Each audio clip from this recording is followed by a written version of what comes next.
dolar dikali itu sekitar 70 miliar ya kurang lebih ya biaya untuk bangun ini. Jadi nah tapi yang di kanan ini proyek saya yang terakhir di Ijen Banyuwangi. Kalau dilihat ini jalannya udah datar nih, jadi nggak perlu bangun-bangun yang naik-naik kayak gini gitu.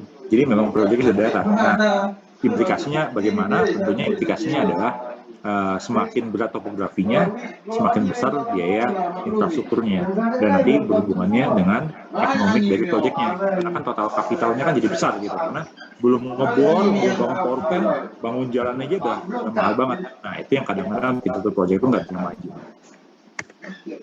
Nah termasuk juga ini juga kita kan sih buat desain plan. Oke, ini kita akan petanya, lokasinya, WLPT di sini, nanti di sini area yang nggak bisa dimasukin, ini area yang bisa dimasukin, kayak gitu. Jadi ini memang kita buat konsep lah dari permukaan. Kita akan naruh lokasi-lokasi wellpad. Jadi lokasi wellpad itu sebenarnya wellpad. Jadi kayak lokasi pengeboran. Jadi nanti semua sumur-sumur itu akan taruh di lokasi-lokasi wellpad ini, gitu.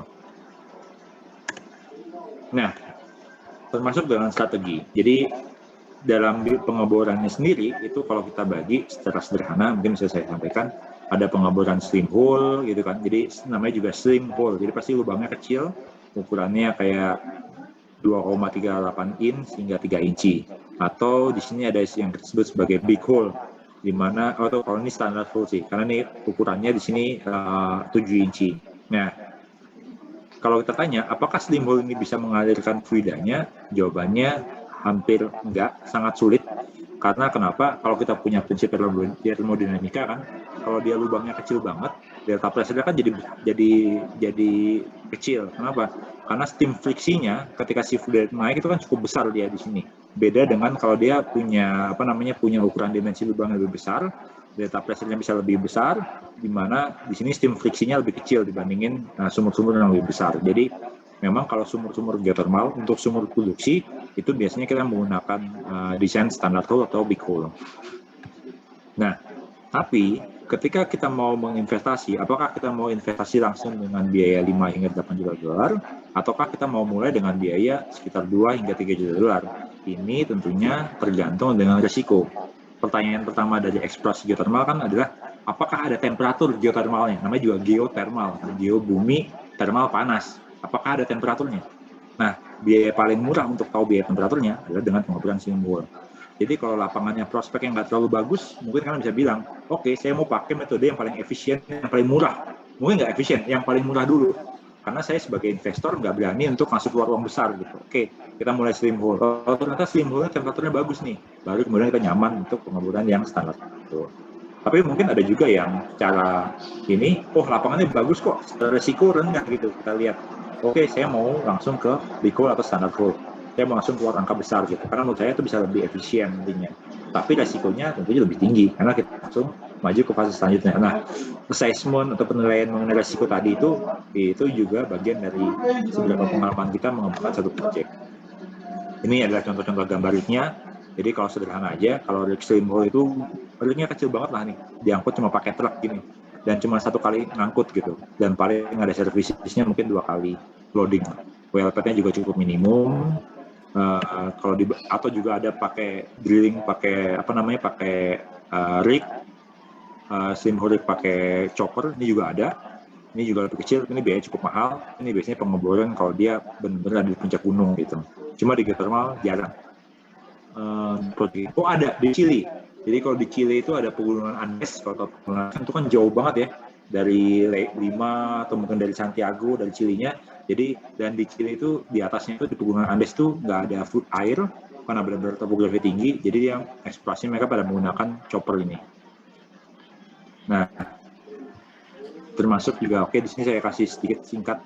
Ini bukan eksplorasi saya mengenai drilling management. Nah, tadi misalkan di awal kita bilang bahwa saya sebagai geologis, menurut saya prospeknya bagus. Saya mau langsung pengeboran big hole. Saya sampaikan kepada drilling team. Jadi drilling team akan menentukan berapa rignya yang akan dipilih. Rig yang tenaganya 1.500 horsepower, tenaga kuda atau 2.000 horsepower. Kemudian manpower-nya bagaimana, servis pompanya bagaimana, dan material gimana. Jadi ini pastinya kalau kalian sebagai dari teknik industri atau teknik rekarsa pasti paling nggak paham lah dengan istilah-istilah basic-basic ini. paling enggak bagaimana kita menentukan cost yang efisien disesuaikan dengan objektif. Jadi jangan sampai kayak ingin nginjak kerupuk dengan gajah gitu. Jadi padahal nginjak kerupuk itu nggak perlu gajah, jadi kegedean sebenarnya. Nah, jadi bagaimana kita bisa mengefisienkan atau menyesuaikan bagaimana produk kita di akhir dengan objektif kita di awal. Nah, ini contoh layout rig-nya. Kalau rig-nya pakai 1500 horsepower, ini mungkin butuh load-nya kayak 70 kali load atau 100 kali loading, kemudian butuh area akuisisi yang lebih besar gitu kan. Biaya fuel, bensin yang lebih mahal lagi gitu. Termasuk juga bagaimana kita menentukan kontrak. Jadi termasuk strategi contracting strategi. Jadi ini cukup fundamental ya. Jadi kayak misalkan kalau saya sampaikan ada beberapa di sini. Jadi ini disebut sebagai discrete services atau ini mungkin kayak kontrak sendiri-sendiri. Jadi kalau dibuat pengeboran itu dia punya dokumen kontrak sendiri-sendiri. Atau mau kita kayak bundling. Jadi bundlingnya agak kayak semi bundling. Jadi kontraknya cuma kayak 13 kontrak. Atau mau di sini kita buat kayak drilling services di mana kita combine lagi, di mana di sini kontraknya bisa lebih integrated drilling services, jadi kontraknya cuma 8. Atau mungkin di sini kita mau kayak IPM, kita maunya cuma bikin satu kontrak, tapi kita mau tahunya jadi gitu. Nah, ketika kita melakukan satu proyek geothermal, sebenarnya juga kita bisa menentukan resikonya. Kalau proyek kontraknya cuma satu, resikonya kita nggak bisa mengatur subkontraktornya karena otoritasnya di bawah main kontraknya. Tapi kalau kontraknya banyak, di sini kita bisa mengatur semua subkontraktornya. Cuma tentunya untuk melakukan ini kita butuh manpower yang banyak sekali gitu kan. Nah, kalau misalkan bundle atau integrated services, mungkin kita bisa kayak win-win lah. Oke, manpowernya nggak sebanyak yang discrete, tapi kontraknya juga nggak ribet. Jadi manajemen contracting tadi itu bisa diimplementasikan untuk beberapa seluruh aktivitasnya di sini. Nah, kemudian tujuannya tadi tentunya dari suatu project ketika kita sudah melakukan pengeboran, kita melakukan confirmation drilling dan juga studi kelayakan. Jadi objektifnya tadi dari ini adalah kita melakukan proving reserve capacity di sini. Kemudian kita juga untuk mendesain apakah proyek ini komersial atau tidak. Jadi seperti pertanyaan dari Bu Iswanti tadi, tentunya setelah kita melakukan pengeboran, sudah dapat data-datanya, kita mulai sudah bisa dapat bayangan. Oke, ternyata proyek ini nggak visible, nggak layak. Jadi kayaknya sepertinya saya mau jual pemilikan proyek ini ke pihak lain gitu. Atau menurut kita, proyeknya layak, akan saya kembangkan. Gitu. Jadi itu fungsi dari feasibility study. Nah, ini mungkin buat intermezzo aja, apa aja tes-tesnya. Jadi kalau dilihat tes-tesnya cukup banyak di sini. Jadi kalau kita lihat yang gambar sebelah kanan ini testing, uji testing sumur, ini aktivitas pengeborannya. Jadi sumur ini kita masukkan alat, kemudian kita ukur parameternya fluidanya, apakah cukup layak atau berapa besar sumur itu bisa diproduksi, sehingga nanti kita bisa memutuskan bahwa oke, proyek ini bisa akan kita majukan untuk pengembangan selanjutnya.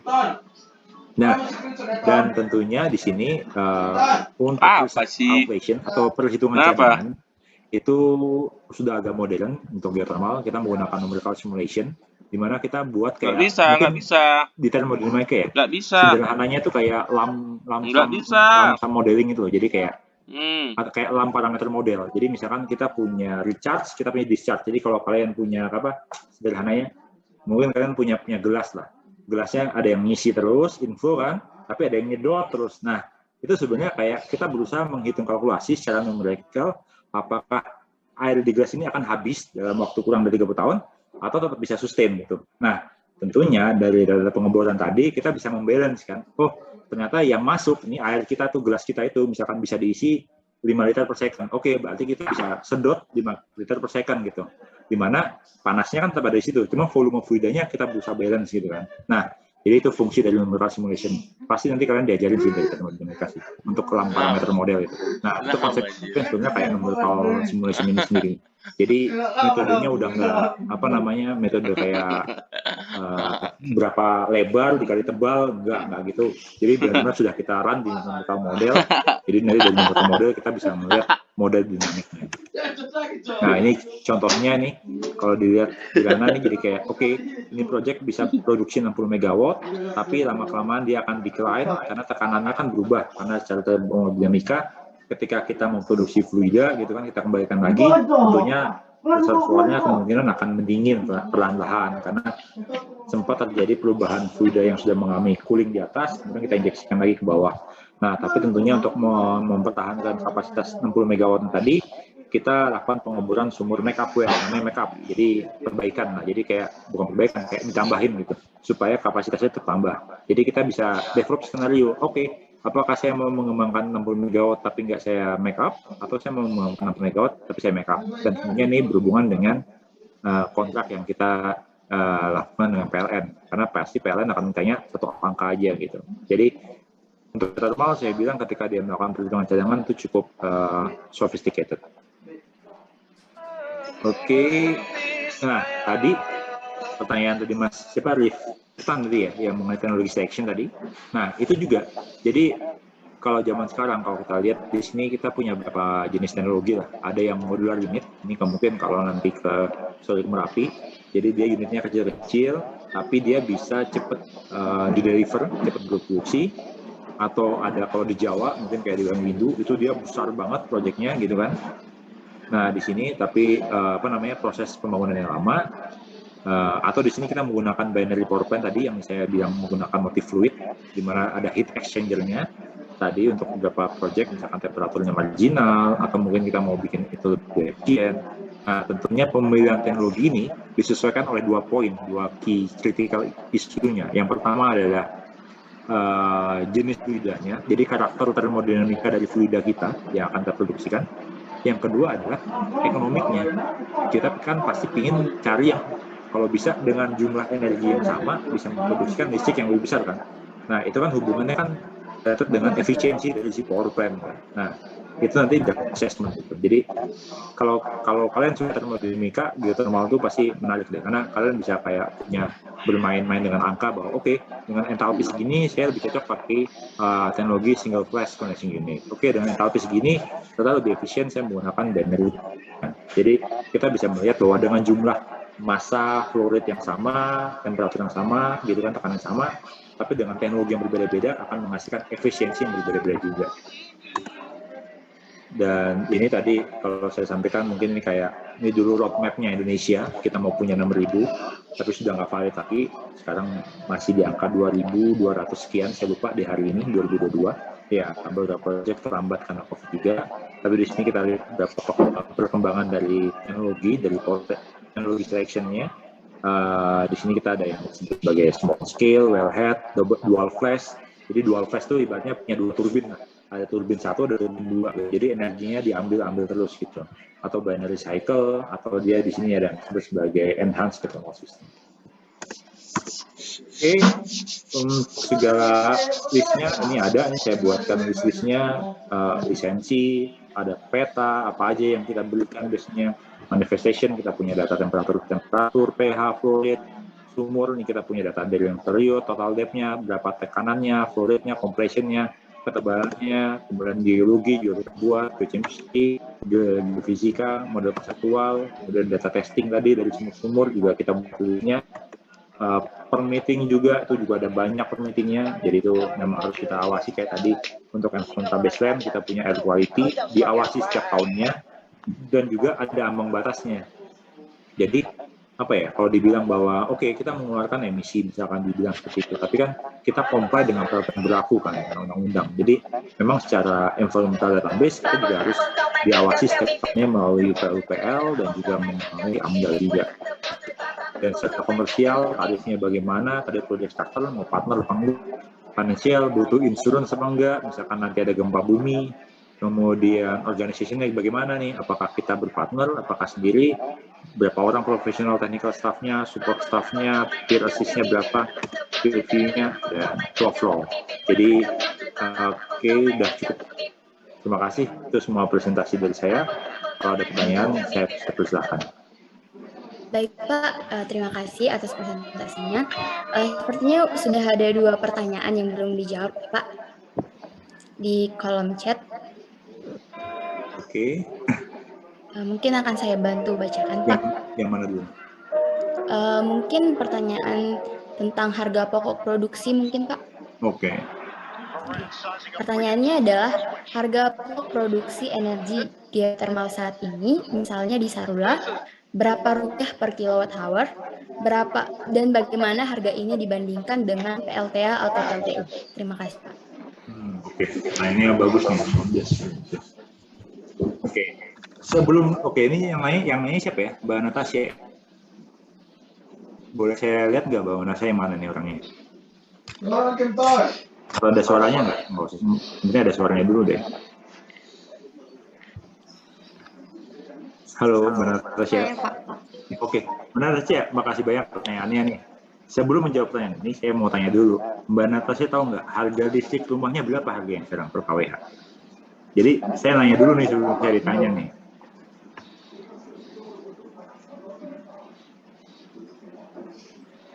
Tahu nggak Mbak Natasha? Atau ada yang tahu mungkin harga listrik di rumahnya berapa sekarang ya per kWh-nya ya? Jadi supaya kita tahu bahwa dibilang bahwa oke, pengembang itu mahal gitu, enggak. Jadi kita biar punya logika yang sama gitu. Mbak Ria aja deh, yang moderator nih pasti juga tahu nih. Kalau pernah nanya-nanya nggak atau baca-baca gitu, berapa sih harga listrik rumahnya tuh per kWh gitu? Kalian kurang tahu, Pak. Oke. Sekitar di atas 1.700 ya? 1.300 kali ya, Pak? Tergantung listriknya, berarti Pak Boyke listriknya 3.000 kWh ke atas ini kayaknya. Kalau saya yang 1.352 deh, Pak. Iya. Ini ketahuan Pak Boyke, listriknya rumahnya besar, makanya harganya mahal. Oke, benar Pak. Jadi range-nya 1.300, ada yang subsidi itu 1.000, seingat saya 900 sampai 1.000. Kemudian yang 2.000-an sekian itu 1.300. Mungkin yang di atas itu mungkin harganya 1.700-an ya. Nah, harga listrik Sarula itu geothermalnya, harganya itu ekuivalen dengan 6 sen per kWh. Coba dikali 6 sen dikali 100.000 berapa? Dikali 15.000 aja. 900 rupiah kan? Berarti harga energi geothermal Sarula ini misalnya contohnya itu cuma 900 rupiah, kita jual ke PLN bayar kita 900 rupiah, terus PLN jual ke masyarakat berapa? 1.500 gitu kan, 1.300 ya, itu margin yang diambil oleh PLN untuk operasional dia gitu. Nah, harga-harga ini sebenarnya agak agak berbeda sesuai dengan kapasitasnya, karena kalau di Jawa itu ada yang mungkin harganya kayak 6 sen, ada yang harganya 8 sen. Jadi kalau kapasitasnya kecil, misalkan cuma 100 megawatt, mungkin harganya akan di range 8 sen per kWh. Tapi kalau kapasitasnya agak besar, bisa diangkat 7 sen per kWh. Tapi ada juga mungkin proyek yang developernya yang bisa dapat angka kayak 10 sen per kWh. Nah, kalau dari saya personal ini, saya nggak curhat ya. Kalau keinginan saya pribadi sih, saya tuh pingin harga listriknya geothermal tuh di angka sekitar 10 sen per kWh. Kenapa? Karena saya bisa bilang bahwa dibandingin batu bara, harusnya kita tuh agak lebih mahal dikit. Kenapa? Karena kita tuh ramah energi. Kemudian kita itu nggak diekspor, jadi nggak ada namanya nanti nyimpen batu bara tuh nggak ada. Ini energi benar-benar cuma bisa dipakai di situ, ya diagennya di situ gitu, ya kan? Dan juga, jadi ibaratnya nggak ada namanya devisa kita tuh kebuang dengan kalau kita develop project ini. Yang ketiga tadi, ini padat karya. Jadi kalau suatu project power plant itu pasti satu power plant itu ada orang sekitar paling nggak 50 sampai 100 orang. Pas konsumsi itu bisa ada 4.000 orang yang ada di situ. Bahkan saya tahu dulu ada project itu nggak ada namanya hotel Apris, ada project geothermal, jadi ada bangun hotel Apris di situ. Jadi sebegitu manfaatnya untuk masyarakat lokal gitu. Nah, tapi harga batu bara harga geothermal ini kan dikompet dibandingkan dengan batu bara, di mana kita dijual di harga 6 sen 7 sen gitu. Padahal tadi kita lihat sendiri harga rumah listrik Pak Boyke aja 1.700. Jadi kalau saya jual 10 sen itu saya minta PLN masih untung 200 rupiah sebenarnya dari proyek saya gitu kan. Jadi mungkin kayak Pak Boyke nanti harus pakai listrik geothermal gitu yang agak mahal dikit.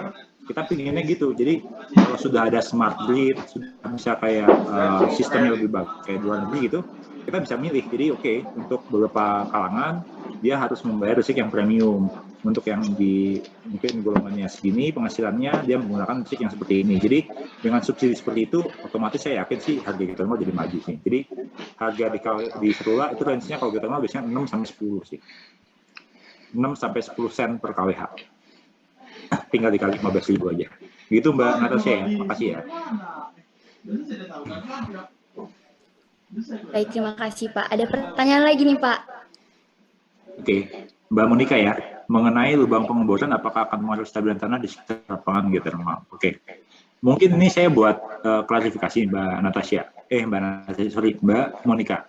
Jadi kan yang waktu ada longsor di Sarula, itu adalah longsor itu adalah lokasi menuju ke well pad, lokasi menuju ke Sumur, di mana kita ada kayak bukit yang cukup tinggi sekali.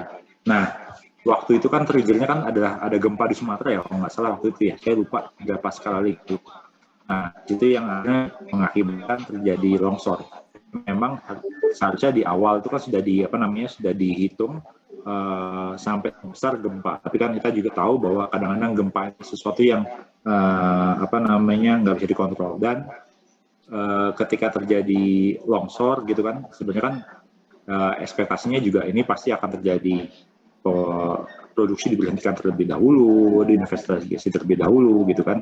Dan juga masalah pergeseran tanah ini kan juga sebenarnya kan adalah bagian dari studi di awal di mana studi geoteknik itu wajib dilakukan gitu. Nah, cuma kalau misalkan dibilang apakah longsor ini disebabkan oleh pengeboran, itu enggak sama sekali karena konteksnya berbeda kan. Yang satu itu ada di bawah permukaan, yang satu lagi di atas permukaan gitu. Jadi kalau di atas permukaan itu pure memang kadang-kadang dipengaruhi oleh faktor vegetasinya, densitasnya, ya kan, dan bagaimana topografinya gitu. Tapi kalau yang masalah pengeboran itu nggak ada impact sama sekali ke pengeboran, karena pengeboran di geothermal itu kan sama kayak di oil and gas, di mana kita pasang casing ya. Jadi casing itu pipa. Nah, pipa ini bisa menahan tekanan sampai kalau dihitung itu sampai 100 bar.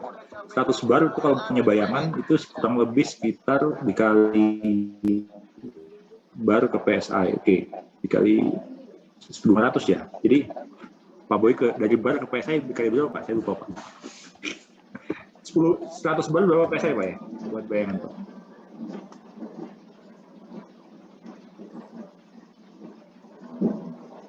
Nah, itu berarti baca sekitar 15.000 ya, 15.000 PSI ya, kurang lebih ya. 14,5 iya. Jadi bisa menahan tekanan sampai ke 100 bar. Jadi kalau itu hubungannya dengan pergerakan tanah dengan lengser itu nggak ada menurut saya.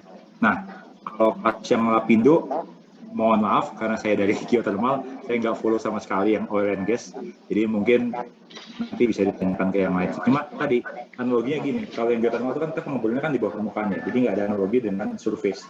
Kalau surface kan benar-benar karena ada pengaruh landslide-nya, ada masalah crown-nya, ada masalah topografinya, perubahan densitasnya, atau misalkan jenis tanaman yang dipasang gitu. Jadi nggak ada yang namanya kayak otomatis bahwa kalau lagi kebor otomatis men-trigger atau mengakibatkan bahwa terjadi longsor sekitarnya gitu. Itu nggak ada korelasinya sih sebenarnya. Tapi lebih kalau misalkan karena ada misalkan ada tebing dia membuka jalan gitu kan. Mungkin ketika membuka jalan dia kurang bagus plasternya atau bikin retaining wall-nya, kemudian terkena gempa gitu misalkan, nah itu mungkin bisa men-trigger longsor. Tapi itu hal-hal sebenarnya yang tidak diharapkan terjadi gitu. Begitu Mbak Monika. Kalau masih ada pertanyaan silakan Mbak Monika. Tapi ada tugas. Tugas apa? Coba besok bandit. Bukan tugas ini. Ngapain materi ini? Izin Pak. Iya, silakan. Pertanyaan Pak. Seperti yang dijelaskan sebelumnya, kan di Sumatera Utara itu memiliki potensi energi geotermal yang sangat besar. Kok record? Nah, Tapi kok 23 menit? potensi yang mungkin sudah pernah dilakukan survei pemetaan di daerah mana ya Pak? Terima kasih Pak. Saya tahu ada prospek itu Pusuk Bukit, tahu nggak Pusuk Bukit? Pusuk Bukit itu di Danau Toba ada pulau gitu yang ada fumarol yang muncul itu ada steam yang Samosir Pak. Samosir namanya, iya. Itu ada kayak jembatan ke pulaunya langsung itu. Nah itu Pusuk Bukit itu ada prospeknya. Kemudian Sibual Buali, kalau tahu Gunung Sibual Buali itu ada. Kemudian Danau Tasik itu dekat ini kalderanya. Danau Tasik itu apa namanya kalderanya? Saya lupa Danau Tasik itu. Nama kalderanya, Hopong. Ada yang tahu Hopong kaldera? Nah, itu ada juga prospek. Danau Tasik itu di selatannya Sibual Buali. Termasuk kan Sorot Merapi juga sudah dikembangkan. Sipo Olon mungkin bisa, cuma kan sudah terlalu banyak community ya. Jadi kayaknya kalau dikembangkan juga nggak mungkin lah. Pasti developer akan lebih milih untuk menjauhi dari daerah yang sudah ada community-nya gitu. Jadi itu sih proses-proses yang saya lihat sih. harapan saya juga kayak si Boali, Donald Tasik itu bisa dikembangkan segera sih. Sepanjang jalan ini bukan tuh, sumpah. Baik, terima kasih Pak. Jumlah Ada bawah. pertanyaan lagi nih Pak di kolom chat dari Zetenra Marpaung. Pertanyaannya, apakah gempa bumi berpengaruh besar pada proyek PLTP dan bagaimana cara mengatasinya jika terjadi gempa bumi? Terima kasih Pak. Oke, ini Mbak ya, Mas ya? Mas Pak. Oh ya, Mas Zedendra ya. Oke, makasih banyak Mas pertanyaannya Mas. Jadi ini mungkin secara overall gini. Jadi ketika kita membangun facilities, surface facilities, bisa berupa power plant ya, khususnya power plant ya, khususnya bangunan, itu kita punya kayak standar bangunan ini akan tahan pada gempa berapa skala Richter. Nah, itu juga nanti akan disesuaikan dengan seberapa banyak cut and fill-nya, seberapa kuat fondasinya. Nah, so far sih sampai saat ini yang saya lihat untuk desain-desain power plant di Indonesia atau di dunia itu dia masih menggunakan kategori skala Richter kalau nggak salah hingga 7 atau 8 skala Richter. Jadi cukup besar sekali lah. Ibaratnya itu nggak pernah terjadi sih. Mungkin bahkan kayak gempa mana yang di Aceh itu kan waktu itu di angka berapa ya? Aceh itu sekitar 6 ya? 6 7 ya? Skala Richter gempa Jogja juga sekitar segitu. Jadi ujungnya adalah kita akan mengaplikasikan suatu bangunan yang tahan gempa yang Tunggu bisa kapan tahan dulu tugas ini? sehingga terjadi gempa dengan nilai 7 hingga 8 skala Richter sih. Jadi kalau ditanya berpengaruh besar terhadap proyeknya, mungkin dari sisi power plant yang lebih concern. Tapi kalau lebih dari sisi piping, dari sisi well pad gitu, ya itu relatifis selama nggak terjadi pergerakan tanah ya, itu pasti nggak ada masalah apa-apa. Kecuali kalau tiba-tiba itu men-trigger pergerakan tanah seperti longsor gitu kan, yang dimana kalau gempa terjadi longsor itu kan nggak harus ada geothermal pun juga pasti terjadi bencana itu juga itu sendiri gitu. Jadi kalau kita lihat untuk khususnya power plant, di mana itu yang paling penting itu kita kita pasti aplikasikan bangunan tahan gempa gitu. Begitu Mas Jenera.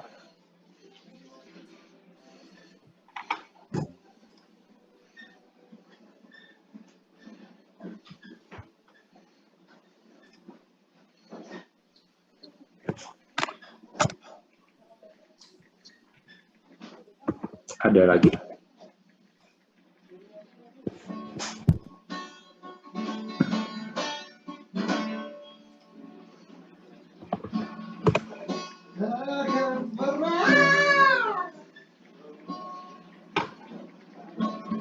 Sepertinya sudah cukup Pak pertanyaannya.